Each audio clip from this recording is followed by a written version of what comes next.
जय माता दी। राधे राधे। आइए सुनते हैं संतान सप्तमी व्रत कथा।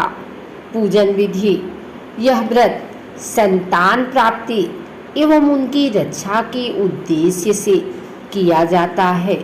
ऐसा माना जाता है कि संतान सप्तमी के व्रत के प्रभाव से संतान के समस्त दुख परेशानियों का निवारण होता है। संतान सप्तमी का व्रत माताएं अपनी संतानों की लंबी आयु के लिए रखती हैं। इस व्रत के दिन किसकी पूजा और किस तरह से की जाती है, इसकी जानकारी हम आपको बता रहे हैं। यह व्रत हिंदी पंचांग के अनुसार भादो मास शुक्ल पक्ष की सप्तमी के दिन मनाई जाती है। इसे ललिता सप्तमी भी कहा जाता है। हर वर्ष संतान सप्तमी मनाने की तिथि अलग अलग दिन होती है। यह व्रत स्त्रियां पुत्र प्राप्ति की इच्छा हेतु करती है। यह व्रत संतान के समस्त दुख परेशानी के निवारण के उद्देश्य से किया जाता है। संतान की सुरक्षा का भाव लिए स्त्रियां इस व्रत को पूरी विधि विधान के साथ करती है। यह व्रत पुरुष अर्थात माता पिता दोनों मिलकर संतान के सुख के लिए रखते हैं। संतान सप्तमी की व्रत विधि। भाद्रपद शुक्ल पक्ष की सप्तमी के दिन प्रातः जल्दी उठकर स्नान कर माता पिता संतान प्राप्ति के लिए अथवा उनके उज्जवल भविष्य के लिए इस व्रत का प्रारंभ करते हैं। यह व्रत पूजा दोपहर तक पूरी कर ली जाए तो अच्छा माना जाता है। प्रातः स्नान कर स्वच्छ कपड़े पहनकर विष्णु जी शिव पार्वती की पूजा की जाती है। दोपहर के वक्त चौक बनाकर उस पर भगवान शिव पार्वती की प्रतिमा रखी जाती है। इनकी पूजा कर उन्हें चढ़ाया गया प्रसाद ही ग्रहण किया जाता है और पूरे दिन व्रत रखा जाता है। शिव पार्वती की प्रतिमा को स्नान कराकर चंदन का लेप लगाया जाता है। अक्षत, श्रीफल, नारियल, सुपारी अर्पण की जाती है। दीप प्रज्वलित कर भोग लगाया जाता है। संतान की रक्षा का संकल्प लेकर भगवान शिव को डोरा बांधा जाता है।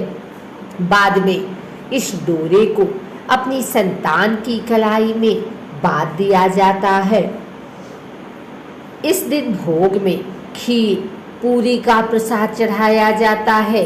भोग में तुलसी का पत्ता रख उसे जल से 3 बार घुमाकर भगवान के सामने रखा जाता है।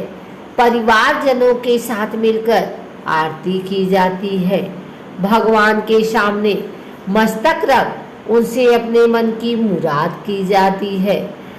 बाद में उस भोग को प्रसाद स्वरूप सभी परिवारजनों एवं आस पड़ोस में वितरित किया जाता है। आइए सुनते हैं संतान सप्तमी व्रत कथा। पूजा के बाद कथा सुनने का महत्व सभी हिंदू व्रत में मिलता है। संतान सप्तमी व्रत की कथा पति पत्नी साथ मिलकर सुने तो अधिक प्रभावशाली माना जाता है। इस व्रत का उल्लेख श्री कृष्ण ने युधिष्ठिर के सामने किया था। उन्होंने बताया यह व्रत करने का महत्व लोमस ऋषि ने उनके माता पिता देवकी वसुदेव को बताया था। माता देवकी के पुत्रों को कंस ने मार दिया था, जिस कारण माता पिता के जीवन पर संतान शोक का भार था, जिससे उभरने के लिए उन्हें संतान सप्तमी व्रत करने को कहा गया। अयोध्या का राजा था नहुष।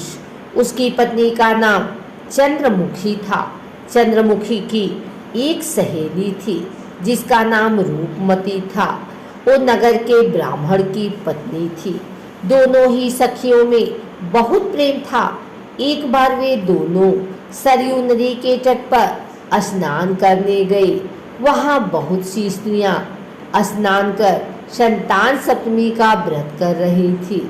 उसकी कथा सुनकर इन दोनों सखियों ने भी पुत्र प्राप्ति के लिए इस व्रत को करने का निश्चय किया, लेकिन घर आकर वे दोनों भूल गए। कुछ समय बाद दोनों की मृत्यु हो गई और दोनों ने पशु योनि में जन्म लिया। कई जन्मों के बाद दोनों ने मनुष्य योनि में जन्म लिया। इस जन्म में चंद्रावती का नाम ईश्वरी एवं रूपमती का नाम भूषणा था। ईश्वरी राजा की पत्नी एवं भूषणा ब्राह्मण की पत्नी थी। इस जन्म में भी दोनों में बहुत प्रेम था। इस जन्म में भूषणा को पूर्व जन्म की कथा याद थी, इसलिए उसने संतान सप्तमी का व्रत किया, जिसके प्रताप से उसे 8 पुत्र प्राप्त हुए। लेकिन ईश्वरी ने इस व्रत का पालन नहीं किया, इसलिए उसकी कोई संतान नहीं थी। इस कारण उसे भूषणा ने ईर्ष्या होने लगी। उसने कई प्रकार के भूषणा के पुत्रों को मारने की कोशिश की, लेकिन उससे भूषणा केवल के प्रभाव से उसके पुत्रों को कोई क्षति नहीं पहुंची। थक हार कर ईश्वरी ने अपनी ईर्ष्या एवं अपने कृत्य के बारे में भूषणा से कहा और क्षमा मांगी। तब भूषणा ने उसे पूर्व जन्म की बात याद दिलाई और संतान सप्तमी के व्रत को करने की सलाह दी। ईश्वरी ने पूरे विधि विधान के साथ व्रत किया और उसे एक सुंदर पुत्र की प्राप्ति हुई। इस प्रकार संतान सप्तमी के व्रत का महत्व जानकर सभी मनुष्य पुत्र प्राप्ति एवं उनकी सुरक्षा के उद्देश्य से इस व्रत का पालन करते हैं। अगर आपको हमारी वीडियो अच्छी लगी हो तो इसे लाइक करें, कमेंट करें, शेयर करें। हमारे चैनल को सब्सक्राइब करके बिल नोटिफिकेशन ऑल पर सेट कर लें, ताकि आगे आने वाली वीडियो सबसे पहले आप तक पहुंच सके। धन्यवाद।